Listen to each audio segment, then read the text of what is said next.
Bharatiya Janata party का speaker बनते ही भरे सदन में धमकी देने पर उतर आए नीतीश कुमार। अचानक स्पीकर का चुनाव हुआ कैंसिल। जेडीयू ने बीजेपी को खुला अल्टीमेटम दिया है। तो आखिरकार वही हुआ है जिसका डर था।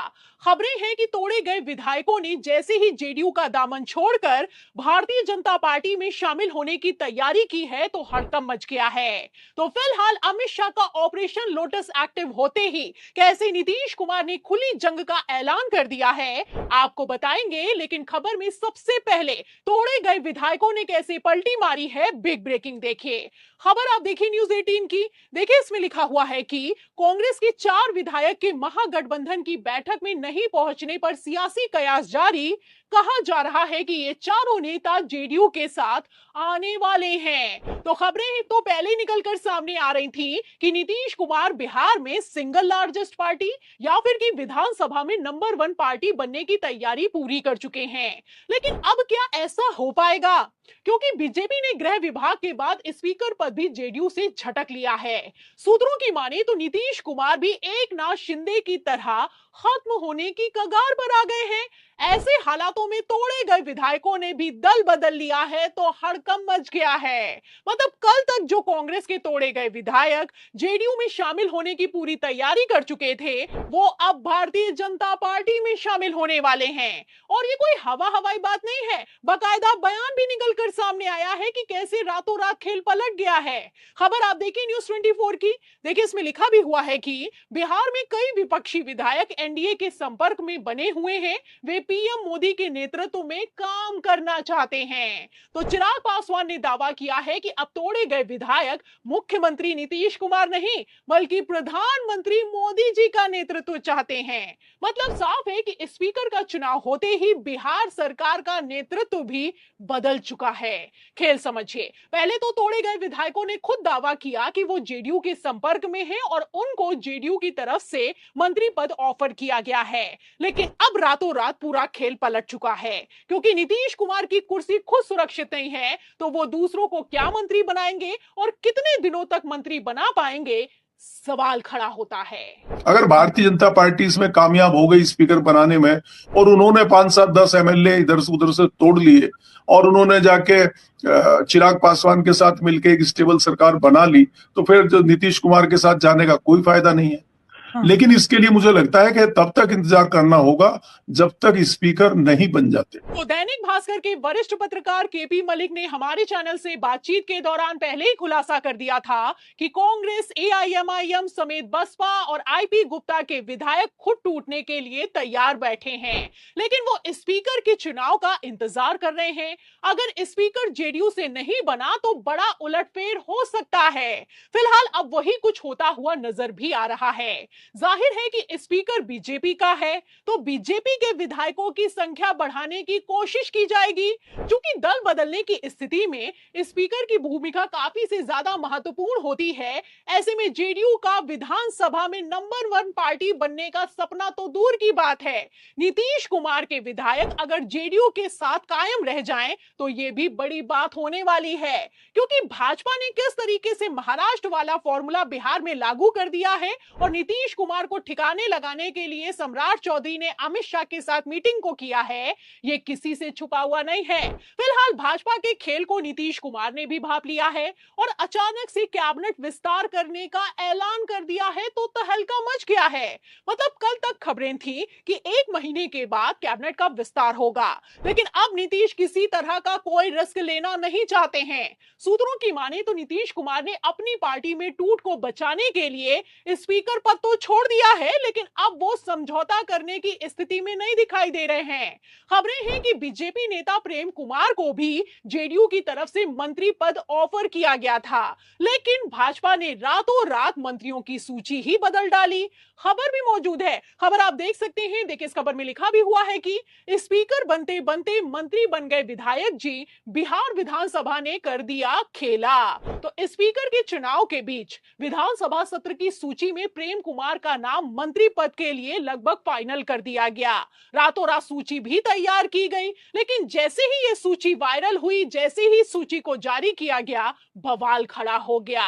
दावा ये किया जाने लगा कि प्रेम कुमार का नाम गलती से मंत्रियों की सूची में प्रिंट हो गया है। फिलहाल अगर बिहार की बात की जाए तो बिहार की राजनीति में कुछ भी गलती से नहीं होता है। मतलब जब इस स्पीकर को लेकर भारतीय जनता पार्टी और जेडीयू में तगड़ी खींचतान मची हुई है, उसी बीच भारतीय जनता पार्टी के स्पीकर प्रेम कुमार का नाम मंत्रियों की सूची में शामिल किया जाना कोई गलती नहीं, बल्कि सोची समझी रणनीति है, सोची समझी साजिश है। और कितनी बड़ी ये साजिश है, इसके लिए आप खबर देखिए।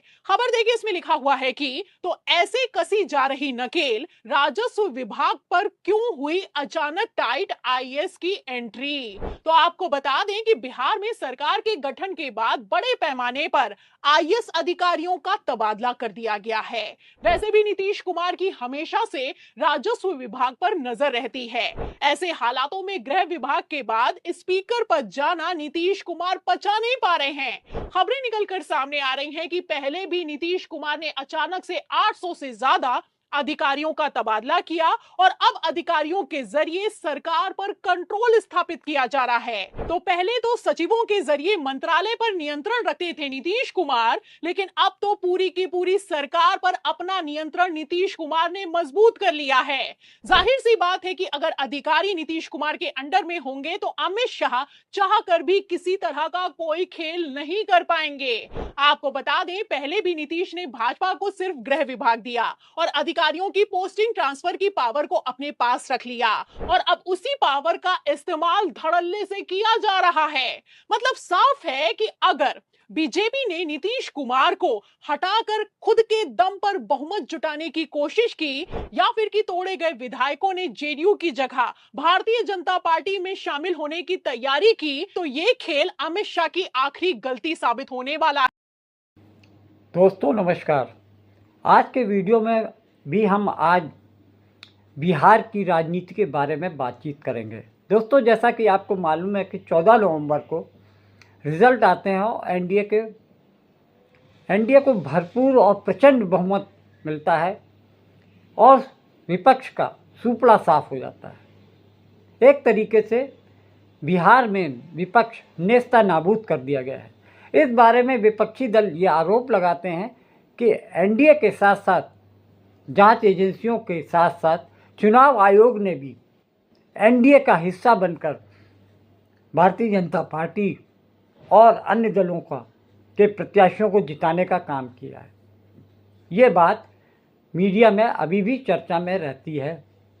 सरकार बने अभी कुछ दिन नहीं हुए हैं, यानी कि नीतीश कुमार 10वीं बार शपथ ले चुके हैं और केंद्र के सहयोग से, यानी कि मोदी सरकार के सहयोग से बिहार में 26 मंत्रियों का कैबिनेट भी बन चुका है। इस कैबिनेट को लेकर जिस तरीके से बीजेपी और जेडीयू के बीच में रस्साकशी दिखी, पावर की छीना झपटी के लिए किस तरीके से भारतीय जनता पार्टी और जेडीयू के बीच में जो तनातनी दिख रही है, उससे लग रहा है कि बिहार में अभी सब कुछ ठीक नहीं है। ये हवा में अफवाहें चल रही हैं कि बिहार में सत्ता के लिए जेडीयू और भारतीय जनता पार्टी एक दूसरे पर अब निगाहें रख रही हैं। ये कहा जा रहा है, ये चर्चा चल रही है कि भारतीय जनता पार्टी ने नीतीश कुमार को मुख्यमंत्री तो बना दिया, लेकिन वो सत्ता अपने हिसाब से चलाना चाहते हैं। इसी कड़ी में भारतीय जनता पार्टी ने नीतीश कुमार के पास जो 20 साल से रह रहा होम विभाग यानी होम मिनिस्ट्री, अपने नेता, अपने बीजेपी के एमएलए और पूर्व डिप्टी सीएम और वर्तमान के डिप्टी सीएम सम्राट चौधरी को दिला तो दिया। अब तो ये बात भी सबको मालूम है कि सरकार में मुख्यमंत्री के बाद सबसे पावरफुल आदमी गृह मंत्री होता है, जिसके पूरे प्रदेश में लॉ एंड ऑर्डर की जो जिम्मेदारी होती है, पकड़ उसकी मानी जाती है। ऐसे में नीतीश कुमार ने भी कम चालाकी नहीं बरती है। उन्होंने बाकी सब विभाग तो दे दिया, लेकिन ट्रांसफ़र पोस्टिंग, अधिकारियों के ट्रांसफ़र पोस्टिंग की जो पावर है उन्होंने अपने हाथ में ले रखी है। इससे साफ जाहिर हो रहा है कि बिहार में वही कहावत सामने आ रही है, तू डाल डाल मैं पात पात। बीजेपी अपने आप को बहुत ज़्यादा शातिर समझती है, शातिर है भी, इसमें कोई दो राय नहीं, लेकिन बिहार के मुख्यमंत्री नीतीश कुमार भी कम घाघ नहीं है, इस बात को सभी लोग जानते हैं। दूसरी तरफ बिहार में 20 साल से ऐसे ही सत्ता नहीं चला रहे हैं वो, कभी महागठबंधन तो कभी बीजेपी, कभी एनडीए, इनके साथ मिलकर वो 20 साल से मुख्यमंत्री बने हुए हैं।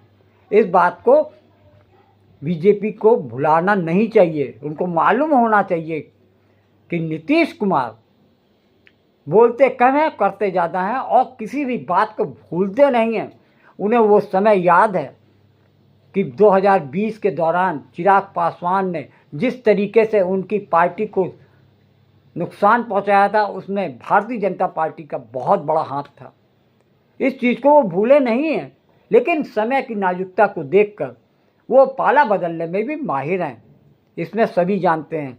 दोनों ही बीजेपी और भारतीय जनता पार्टी वर्तमान स्थितियों से निपटने के लिए अपनी अपनी गोटियां फिट करने में लगे हैं। उधर भारतीय जनता पार्टी का ये प्रयास चल रहा है कि वो चिराग पासवान के साथ मिलकर अन्य छोटे मोटे दलों के उनको विधायकों को अपने पक्ष में करके सरकार बनाने की बात भी सोच सकते हैं। वहीं दूसरी तरफ नीतीश कुमार भी जनता दल यू के पास, जिनके पास 85 विधायक हैं, वो भी जुगाड़ में लगे हुए हैं कि किस तरीके से भारतीय जनता पार्टी को नेग्लेक्ट करके, यानी कि सरकार से भारतीय जनता पार्टी को बाहर का रास्ता दिखाकर वो ओवैसी की पार्टी के 5 विधायकों को साथ लेकर, एक विधायक उनका बीएसपी का है और एक विधायक आईआईपी पार्टी का है, इस तरीके से वो जुगाड़ करके बिना बीजेपी की सरकार बनाने की भी मंशा रखते हैं। ये हालात अब सामने दिख रहे हैं। ऐसा लग रहा है कि भारतीय जनता पार्टी और जेडीयू एक बार फिर आमने सामने नजर आएंगे। ऐसे हालात में तेजस्वी यादव के 25 विधायक अगर जेडीयू के साथ चले जाते हैं तो भारतीय जनता पार्टी बिहार में सरकार बनाने के बावजूद वहाँ पर उसका दाना पानी उड़ जाएगा। इतना ये बातें बिहार की राजनीति में चल रही हैं। जिस तरीके से दोनों ही पक्ष यानी बीजेपी और जेडीयू अपनी अपनी मंशा के लिए विधायकों की खरीद फरोख्त में लगे हैं, वैसे तो इस मामले में भारतीय जनता पार्टी जेडीयू पर 19 की बजाय 20 पड़ती नजर आ रही है, क्योंकि उन्होंने हमेशा से तोड़फोड़ की राजनीति की है। विधायकों की खरीद फरोख्त हो या सांसदों की, उनमें अव्वल सबसे ज़्यादा बीजेपी नजर आती है। दोस्तों, शहरों का भी तेजी से विकास किया जाएगा। अब हमारा राज्य लगातार विकास कर रहा है। इन दिनों काम को और आगे बढ़ाया गया है। अब अगले 5 वर्षों में और ज्यादा काम होगा, जिससे बिहार काफी आगे बढ़ेगा। जो इस बार का काम है, जान लीजिए, बहुत आगे बढ़ेगा। अब बिहार के विकास में केंद्र का भी पूरा सहयोग प्राप्त हो रहा है। भारतीय जनता पार्टी ने बिहार सरकार में हिस्सेदार होने के साथ साथ 4 विधायकों की संख्या भी उनकी ज़्यादा है। ऐसे में भारतीय जनता पार्टी बड़े भाई की भूमिका पाना चाहता है। इसी तरीके से वो सरकार पे नियंत्रण बनाए रखने के लिए पहले उसने गृह मंत्रालय नीतीश कुमार से छीना। दूसरे जो उनकी मंशा थी कि विधानसभा स्पीकर का पद भारतीय जनता पार्टी का होना चाहिए। इस बात के लिए नीतीश कुमार पर जिस तरीके से दबाव डाला और आखिर वो इस बात के लिए दबाव बनाकर अपनी मंशा पूरी करने में सफल रहे कि उन्होंने भारतीय जनता पार्टी के विधायक प्रेम कुमार को अपना विधानसभा स्पीकर बनाने में सफलता प्राप्त की। इस तरीके से ये साफ दिख रहा है कि भारतीय जनता पार्टी के साथ में भारतीय जनता पार्टी नीतीश कुमार पर अब वो दबाव बनाने की स्थिति में नज़र आ रहे हैं। नीतीश कुमार भी इस चीज़ को समझ रहे हैं। नीतीश कुमार कोई नए नेता नहीं हैं, बल्कि बिहार में 20 साल से मुख्यमंत्री पद को संभाल रहे हैं। कोई व्यक्ति, सामान्य व्यक्ति तो ऐसा कर नहीं सकता जो कि 20 साल तक मुख्यमंत्री बना रहे। ऐसे में भारतीय जनता पार्टी भी जानती है कि बिहार में अगर राजनीति करनी है, सत्ता बनाए रखनी है, तो नीतीश कुमार को सहना होगा। लेकिन अंदरूनी कलह भारतीय जनता पार्टी में भी है कि वो, उनका ये कहना है, उनके नेताओं का कहना है कि कब तक हम डिप्टी सीएम के पोस्ट पर भारतीय जनता पार्टी सरकार में हिस्सेदारी करेगी। अब वो स्थिति आ गई है कि बिहार में भारतीय जनता पार्टी के नेता को, एमएलए को मुख्यमंत्री पद पर दिखना चाहिए, मुख्यमंत्री भारतीय जनता पार्टी का होना चाहिए।